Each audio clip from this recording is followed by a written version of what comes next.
안녕하세요. 아트살롱에 오신 것을 환영합니다. 이번 영상에서는 변월룡 작가가 그렸던 초상화들을 함께 감상하시겠습니다. 당시 변월룡은 초상화를 굉장히 많이 그렸는데요. 러시아의 대표적이고 억압적인 분위기 속에서 자기 자신만을 위한 창작으로 초상화와 풍경화를 많이 그렸습니다. 그리고 변월룡이 러시아에서 특히 인정받고 있는 분야가 바로 이 초상화 장르입니다.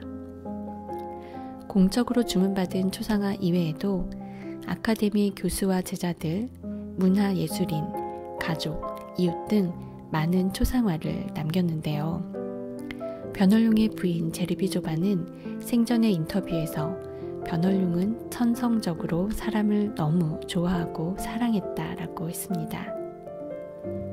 주위에는 항상 사람들이 들끓었고 그리고 그 대부분의 사람들을 그렸다고 합니다. 그럼 몇 편의 초상화를 저와 함께 보도록 하실게요. 작가 보리스 파스테르나크의 초상입니다. 영화 닥터 지바고를 아시나요? 보리스 파스테르나크는 닥터 지바고의 원작 소설 저자로 유명하죠. 사실 파스테르나크는 서정적인 시를 주로 써왔던 작가이지만 그의 유일한 장편소설 닥터 지바고를 쓰면서 노벨 문학상 수상자로 지명을 받게 됩니다. 이 닥터 지바고는 혁명과의 직접적인 대면을 회피한 나약한 지식인이지만 예술을 통한 불멸을 추구한 시인이기도 했던 유리 지바고의 굴곡진 인생을 다룬 소설입니다. 하지만 소설 내용에 러시아 혁명을 비판하는 내용이 들어있다고 해서 당시 소비에트에서 출판 금지를 당했었고요. 정부와 작가 동맹으로부터 많은 비판을 받았다고 하는데요.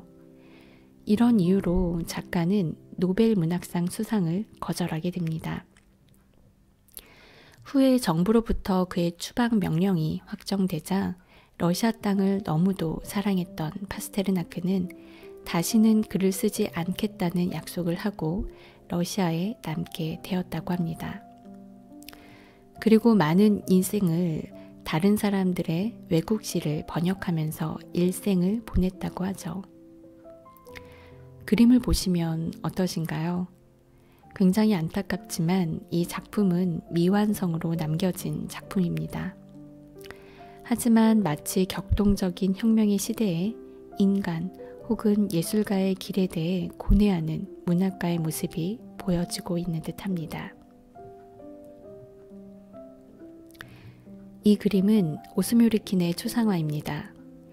오스뮤리킨은 변월룡이 레핀 예술 아카데미 재학 시 졸업작품을 지도했던 교수인데요. 변월룡의 화가로서의 개성 그리고 예술의 목표가 형성되는 데 중요한 영향을 주었던 사람 중 한 명이라고 합니다. 오스뮤르키는 천부적인 재능을 지닌 화가이자 뛰어난 교육자였는데요. 학생들 각자가 갖고 있는 개성을 알아내고 그 개성을 키워내는 일에 중점을 두었다고 합니다. 오스뮤르킨에게서 많은 개성 있는 화가들이 배출되었다고 하고요. 그중 한 명이 바로 변월룡입니다. 하지만 안타깝게도 오스뮤르킨은 변월룡과 그의 동기생들을 졸업시킨 것을 마지막으로 1948년에 예술 아카데미에서 추방당하게 되는데요. 당시 오스뮤르킨은 세잔 마티스와 같은 당시로서는 굉장히 전위적이었던 예술을 선호했고요. 그로 인한 형식주의적인 경향 때문에 예술 아카데미에서 제명당했다고 합니다. 사회주의 리얼리즘을 추구했던 스탈린 시대에 개인주의적이고 자유분방한 전예술은 곧 퇴폐예술이었고요. 이러한 퇴폐예술을 추구하는 예술가들은 추방당했다고 하는데요. 그중 한 사람이 바로 오스뮤르킨이었습니다. 그림을 보시면 오스뮤르킨 선생, 변월룡 그림이라고 굉장히 또박또박 예쁜 한글로 적혀 있죠. 변월룡의 많은 초상화 중에서 그가 애착을 갖고 있는 것으로 보이는 그림들에서 이러한 변월룡의 한글 서명을 볼 수 있습니다. 1985년에 그린 변월룡 어머니의 초상입니다. 1985년은 변월룡이 뇌졸중으로 쓰러지고 투병 생활을 시작하면서 예술 아카데미를 떠나야 했던 해입니다. 어머니가 돌아가신 지는 40년이 된 해이죠. 변월룡이 나이를 먹고 되돌아봤을 때 어머니를 생각하면서 마음을 담아 그린 그림이 아닐까 생각합니다. 변월룡의 아버지는 연해주에서 호랑이 사냥꾼이었는데요. 변월룡이 태어나기 전에 호랑이 사냥을 하러 나갔다가 돌아오지 않았기 때문에 변월룡을 포함한 일남 이녀의 자녀들을 어머니 혼자 키우셨다고 해요. 국경을 넘어온 낯선 땅 연해주, 그리고 다시 강제 이주되었던 중앙아시아의 척박한 땅에서 힘들게 삶을 살아낸 고려인 여인의 모습이 느껴지는 것 같습니다.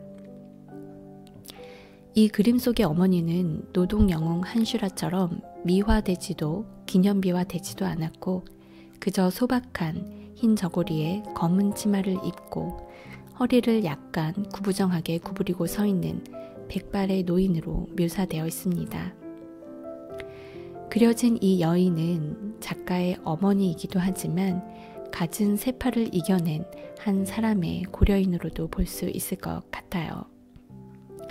변월룡은 그림에서 색의 사용을 최대한 줄이고 흑백톤을 사용함으로써 한 노인의 인고의 삶을 한층 더 드러내고 있는 듯합니다.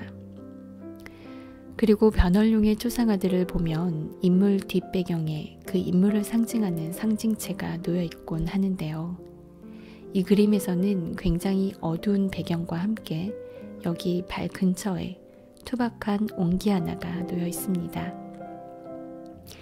이 옹기는 어쩌면 맨몸으로 국경을 건너 정착했던 연해주에서 다시 맨몸으로 쫓겨나 낯선 곳에 버려졌어도 끈질기게 삶을 살아야 했던 고려인 여인이 남긴 유물이 아닐까 생각이 됩니다. 변월룡은 고려인들이 겪은 역경을 이 한 장의 초상화를 통해서 담담하게 표현해내고 있는 것 같습니다.